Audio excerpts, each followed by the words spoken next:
ഇൽമുള്ളവൻ തറ പറ്റിയെന്നാൽ തന്നെയും പറയുന്നതംഗീകാരമായി വരും എവിടെയും.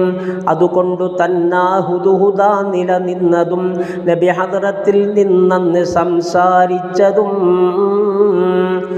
മരിച്ചാൽ ഒരാൾ പഠിക്കുന്ന സമയം ഇൽമുകൾ ലഭിക്കുന്നതാണ് ഷഹീദിനുള്ള സവാബുകൾ. അവനുള്ള ഖബറും എത്ര എത്ര വിശാലമാ, കൂടാതെ സ്വർഗത്തോപ്പതിൽ ഒരു തോപ്പുമാ. അവനുള്ള ഖബറിന് 4 ചുറ്റും 40 ഖുബൂറുകൾ കാണാം പ്രകാശിക്കുന്നത് എന്നുള്ളതും നബി മുസ്തഫ പറയുന്നതാ. ഇത് റാസി 2 നോക്കിയാൽ കാണുന്നതാ.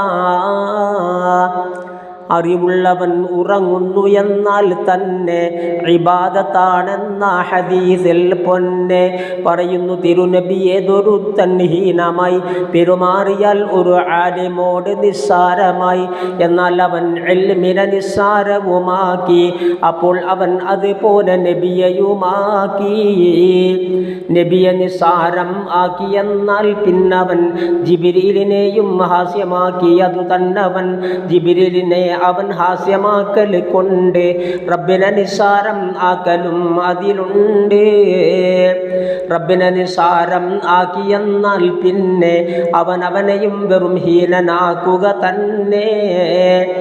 ഇതുപോലെ റാസിയിൽ നോക്കി 2 വന്നതാ, 189 വിവരിച്ചതാ.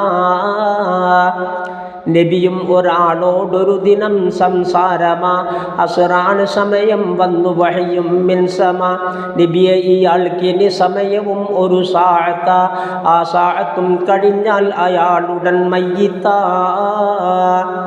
വിവരം ക്ഷണം നബിയും അയാളോടോതലായി. സുബ്ഹാന റബ്ബി കേട്ടയാൾ വിറക്കുന്നതായി. എനിക്കേറ്റവും യോജിച്ചതേതാണോ അമൽ, ഉണർത്തേണമേ എന്നോട് നബിയെ വേഗമിൽ.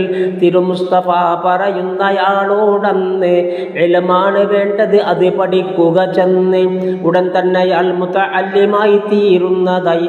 ശംസസ്തമിക്കും മുമ്പ് മൗത്തും വന്നു പോയി. തത്സമയം ഇൽമിനേക്കാൾ ഫളീലത്തുള്ളത് ഉണ്ടെങ്കിൽ അതു തന്നെയാണ് നബി പറയേണ്ടത്.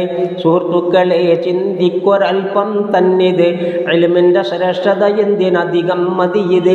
ഇത് റാസി 2 ഉണ്ടയാടും സംഭവം. 191 പേജും വാസ്തവം.